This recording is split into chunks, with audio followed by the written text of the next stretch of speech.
Bonjour mes amis Scorpions, hein, bienvenue sur la chaîne pour votre tirage de cette deuxième quinzaine de juin. Scorpion en signe solaire, en signe ascendant, en signe lunaire. Bienvenue pour cette guidance générale qui ne parlera pas nécessairement de la même façon à tout le monde. Vous pouvez compléter ça avec ce qui se passe sur le signe solaire, sur le signe ascendant. Je suis heureux de vous retrouver, merci de votre présence, merci de votre soutien. Merci à celles et ceux qui font le geste de s'abonner. Et on démarre avec un premier arcane majeur. Oula. Mon Dieu, qui c'est qui s'est retourné? Ok. Alors, on démarre. Tiens, j'en ai un deuxième qui s'est retourné. Hop, j'ai le diable et j'ai le chariot. Et en dos de paquet, j'ai le monde. Alors, amis Scorpion, sur cette deuxième quinzaine de juin, qu'est-ce qu'on vous dit? On vous dit d'être un petit peu sur vos gardes lorsque vous voulez lancer des projets, lorsque vous vous engagez dans quelque chose. Très basiquement, ça peut être faire attention, tout simplement, quand vous vous déplacez. Alors, en termes de vigilance, ça peut être tout simplement être beaucoup plus prudent, redoubler de prudence si vous êtes sur la route, si vous voyagez, si vous vous déplacez, ou si vous avez à signer des contrats, des engagements, quelque chose qui devrait vous permettre une lancée vers l'avant. Ça peut être un nouveau contrat, ça peut être un engagement, ça peut être une nouvelle relation. On vous demande d'y regarder à deux fois, parce qu'il n'est pas impossible qu'il y ait de l'entourloupe, qu'on essaye de vous faire prendre des vessies pour des lanternes, qu'on essaye peut-être d'abuser de votre patience, de votre confiance, de votre naïveté. Voilà, on vous demande de faire un petit peu la netteté, de faire un petit peu le focus, de régler la netteté de l'image sur ce que vous entendez, sur ce que vous engagez, et surtout sur ce que vous pouvez comprendre. J'allais dire, la netteté, elle se fait évidemment sur les autres, mais elle se fait aussi sur vous. Elle se fait aussi sur vos filtres de compréhension, d'interprétation, pour que vous ne preniez pas non plus ce que vous disent les autres, ou les précautions que vous transmettent les autres, les conseils que vous prodiguent les autres, ne pas les transformer, ou les remarques, hein, ça peut être des remarques très constructives, mais vous pouvez les transformer parce que vous avez encore un filtre d'auto-sabotage là qui peut vous limiter, euh, qui peut vous conduire dans une impasse, vous induire en erreur, vous amener quelque chose de faux, alors que les prémices étaient plutôt positives. Il y a une question aussi de peut-être d'aller aussi percer l'abcès. Alors je sais pas si ça va parler à tout le monde de la même façon, mais une question d'aller percer l'abcès pour qu'une vérité se fasse jour. Percer l'abcès, dire ces quatre vérités, entendre ces quatre vérités, partager ces quatre vérités, alors le plus diplomatiquement du monde, hein, parce que l'idée c'est quand même toujours de construire et d'avancer, mais dans l'optique de vous libérer, dans l'optique de reprendre une marge de manœuvre, une forme de liberté. Et les pièges sur cette quinzaine, c'est un excès d'autoritarisme, un excès de confiance aussi. Alors ça peut être un excès de confiance en soi, un excès de confiance en l'autre, en les autres. Il y a toujours cette histoire de déséquilibre là, qui peut être ramené à l'équilibre si, à mon avis, vous donnez beaucoup moins de place à ce que disent les autres et beaucoup moins de place à ce que vous renvoie votre ego avec ses filtres erronés. Il y a une question de faire une place un petit peu plus grande pour aller se libérer des enfers. Je pense que je vais même l'appeler comme ça, votre tirage, se libérer sortir des enfers pour reprendre la route. Mais il y aura peut-être besoin de crever des abcès et peut-être aussi de crever un abcès vis-à-vis de votre propre ego. Une question de couper l'herbe sous le pied à quelque chose qui vous englue. Ça peut être là aussi, hein, je vous disais, hein, faire attention à ce que vous lisez, à ce que vous signez, à ce que vous entendez, à ce sur quoi vous vous engagez. Il y a une question à s'engager en étant sûr d'avoir fait place nette et en étant sûr de retrouver sa liberté si jamais il y a besoin de venir dénoncer un contrat. Ça peut être voilà, rompre avec quelqu'un en étant persuadé que cette personne ne va pas venir hurler sous vos balcons à 2 heures du matin et vous envoyer des textos toutes les 15 secondes. Ça peut être voilà, dénoncer un contrat en étant sûr et certain qu'on va pas venir vous chercher parce qu'il y a une clause qui disait que vous aviez à vous libérer d'une certaine somme si vous voulez vraiment être dégagé, ou qu'il y a quand même des contraintes, des obligations. Voilà, il y a une question d'être sûr et certaine, sûr et certain que si vous vous engagez ou si vous vous désengagez, vous avez quand même les mains libres. Alors, si je rentre avec un premier tarot là, dans le vif du sujet, on va voir si on a des compléments d'informations ou de situation. Et puis après, on regardera pour un conseil sur cette deuxième quinzaine de juin. Alors, pour les scorpions, hop, de quoi nous parle-t-on? Hop, alors.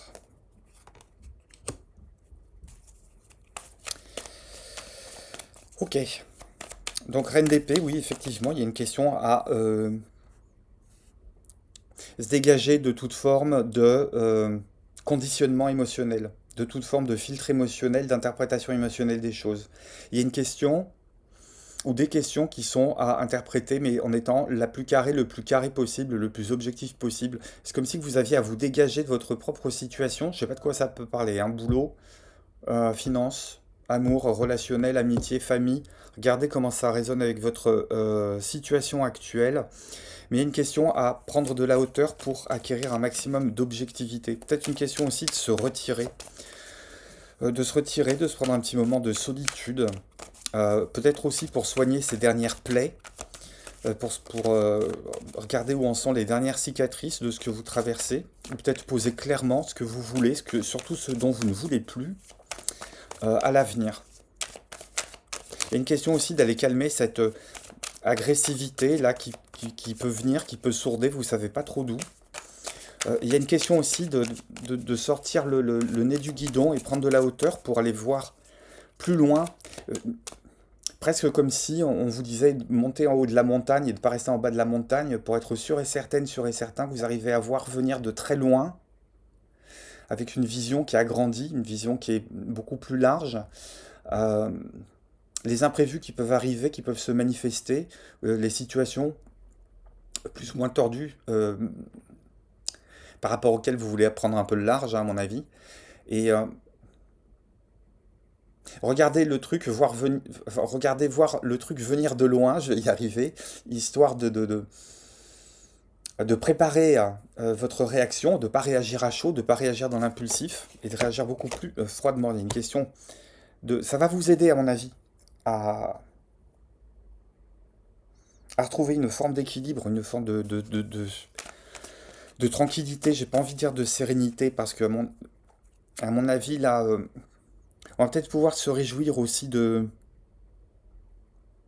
soit de retrouver quelqu'un sur un terrain qui est beaucoup plus sain, beaucoup plus sûr, soit de se retrouver soi-même sur un terrain beaucoup plus sain, beaucoup plus sûr. C'est comme si qu'on était euh, fier de pouvoir se regarder en face désormais. Et je pense que réussir à surmonter ou être vigilant par rapport à cette situation-là, ces situations-là, c'est quelque chose qui va vous permettre de vous poser là pendant cette deuxième quinzaine de juin. Hop. Et de vous poser parce que et oui, il y a un changement de situation qui arrive, mais c'est pour du mieux, hein. Je passe d'un œuf de coupe à un œuf de denier, donc je pense qu'il y a quand même une réalisation qui se fait. Mais il y a ce besoin de se réaliser seul aussi, de savoir où est-ce que vous pouvez agir. Cette carte du diable aussi, elle me fait penser à ce que disait Marc Aurèle, ce que disaient les stoïciens. C'est une question de réussir à circonscrire très clairement les zones de votre vie où vous pouvez agir, où vous avez le pouvoir, où vous avez un pouvoir d'action. Généralement, ça ne regarde que les décisions et que les actions que vous-même vous pouvez engager. Et réussir à attendre, réussir à porter là, avec patience l'indécision ou l'inaction des autres qui ont la main mise sur des zones de votre vie sur lesquelles vous n'avez pas accès, vous n'avez pas le contrôle.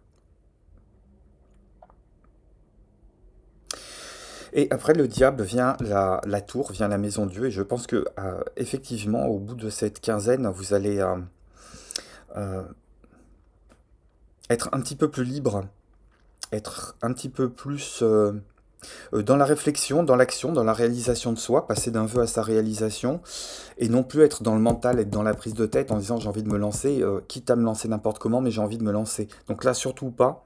On a juste ça. La question va être vraiment un petit peu de se dégager des enfers, mais par la voie douce. Pas y aller comme un bourrin en défonçant toutes les portes. Qu'est-ce que j'ai comme conseil pour vous? Il est chouette, hein, votre tirage, hein, mes amis scorpions. Qu'est-ce que j'ai pour vous? 4 de coupe, 5 de coupe, ouais. On peut en avoir marre hein, de cette situation là, on peut s'auto-souler soi-même, vous pouvez vous auto-souler vous-même à se dire que vous vous freinez par un sentiment de culpabilité là, qui peut vous envahir, qui peut vous bloquer, qui peut vous tétaniser, qui vous enferme un petit peu dans votre tête, et vous rendez compte que non seulement ça vous enferme dans votre tête, mais ça vous enferme dans votre cœur, ça vous enferme dans votre vie globalement, et il y a la nécessité de passer outre là maintenant. C'est peut-être la quinzaine pour passer outre. Mais je vous disais, pour moi, vous vous dégagez des enfers. Qu'est-ce qu'on a comme conseil pour vous, mes amis scorpions?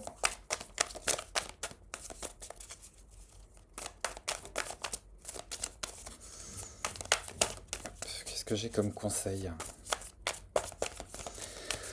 Hop, posture, action, prise de décision, retard de prise de décision. On va voir ce que nous disent les cartes du Lightyear Tarot.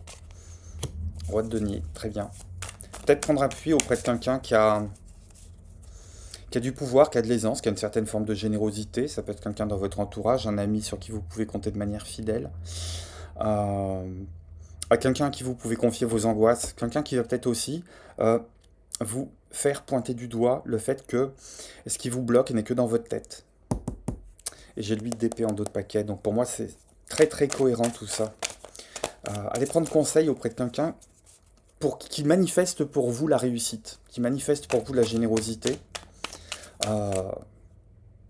Certaines et certains, ça peut être un thérapeute, un nouveau thérapeute, bien un thérapeute qui vous suit déjà, quelqu'un qui est de bons conseils, quelqu'un qui est posé. Mais regardez, ce qui était en dos de paquet revient, moi je trouve ça assez formidable quand même. C'est qui va vous aider vraiment à vous faire prendre conscience que la première personne qui vous bloque, c'est vous, parce que vous êtes en train de tourner là comme un hamster dans sa roue, là, et vous avez le mental en fusion. Hein. Et c'est quelque chose qui vous empêche d'aimer, à mon avis. C'est quelque chose qui vous bloque au niveau du cœur, pour moi. C'est pas quelque chose qui vous bloque nécessairement au niveau des actions, mais c'est quelque chose qui vient biaiser vos actions, pas les orienter vers le maximum d'abondance, ou alors c'est pas une abondance qui est dirigée sur vous, qui est dirigée sur vos proches.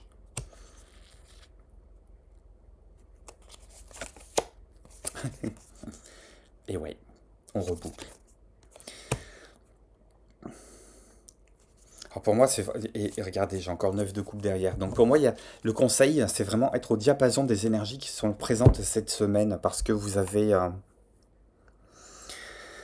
il y a un travail de largage à faire là par rapport à ce que je vous disais, tout ce qui vous enchaîne un petit peu, tout ce qui vous empêche de voir clair, de voir loin, de prendre de la hauteur, de regarder devant aussi. Une question d'aller réalimenter vos rêves et puis de faire le deuil. J'ai eu le 5 de coupe et j'ai 3-9 dans le tirage. Pour moi, il y a une question d'aller faire le deuil de quelque chose aussi. C'est quelque chose qui peut vous avoir enchaîné très très très longtemps. Très longtemps. Qui peut vous avoir bloqué dans votre réalisation, dans votre émancipation, dans la réalisation de qui vous êtes. Situation extrême, mais je l'entends et je dois le dire à certaines et certains, vous pouvez prendre conscience sur cette quinzaine de juin que vous avez été le jouet de quelqu'un, mais pendant très longtemps. Alors ça peut être parent toxique, conjoint toxique, patron toxique, sur lequel peut-être qu'en souterrain vous êtes en train de dynamiter quelque chose, préparer votre départ. En tout cas dans votre tête, à mon avis, vous prenez conscience sur cette quinzaine que vous avez la nécessité de partir, le devoir de partir. Et je pense qu'entre le début et la fin de cette quinzaine, il y a quelque chose qui est acté, tout du moins dans votre tête. Il y a une question d'aller prendre conseil aussi. On vous demande de ne pas agir seul. Tant que vous restez seul, dans votre coin, tant que vous vous enfermez, vous allez ruminer. Vous allez rester dans vos peurs auto-bloquantes. Hop, dernier petit conseil, mes amis scorpions, et ensuite je vous laisse. Hop. Hop, qui s'est retourné, qui s'est retourné. Le compteur. Superbe carte. Et souveraineté en dos de paquet. Donc il y a une question de reprendre un petit peu le fil de la plume, de l'écriture, du contenu de votre propre vie. Là. Le compteur, c'est un petit peu le bonimenteur aussi, surtout avec le diable qui est sorti en début de tirage.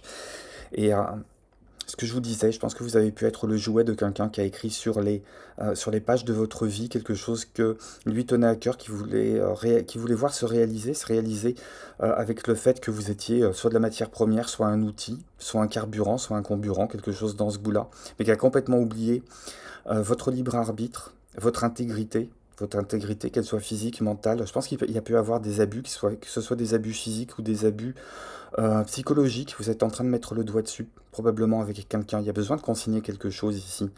D'écrire ce qui vous est arrivé et peut-être aussi d'écrire votre propre histoire. J'entends même que certaines personnes pourraient mettre à profit ces mois estivaux.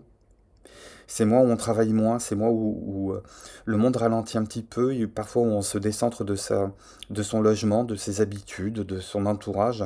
Peut-être prendre papier, crayon, bien un ordinateur, un clavier ou bien même un dictaphone et puis commencer à écrire le contenu de votre propre vie. Avec le maximum de lucidité, en acceptant les cicatrices, en acceptant les blessures. Et en se disant que pour le moment vous en êtes un petit peu au point zéro de la transformation. Pour moi, il y a vraiment cette histoire d'aller se dégager des enfers. Superbe quinzaine. Euh, un peu difficile parce que je pense qu'il va falloir quand même enlever les lunettes là qui vous faussaient la vue et avancer avec prudence et détermination. Il y a vraiment cette question d'aller se dégager des enfers. Voilà mes amis scorpions, je vous dis à très très bientôt. Un like, un commentaire, allez voir votre signe lunaire, votre signe ascendant si vous voulez des détails, sinon passez par le mail. Alors, ce que je disais aux autres, je suis en plein déménagement, mais je trouverai bien le moyen de vous lire à un moment ou à un autre et de répondre à vos sollicitations. Je vous embrasse, prenez soin de vous, mes amis scorpions, je vous dis à bientôt, bye bye.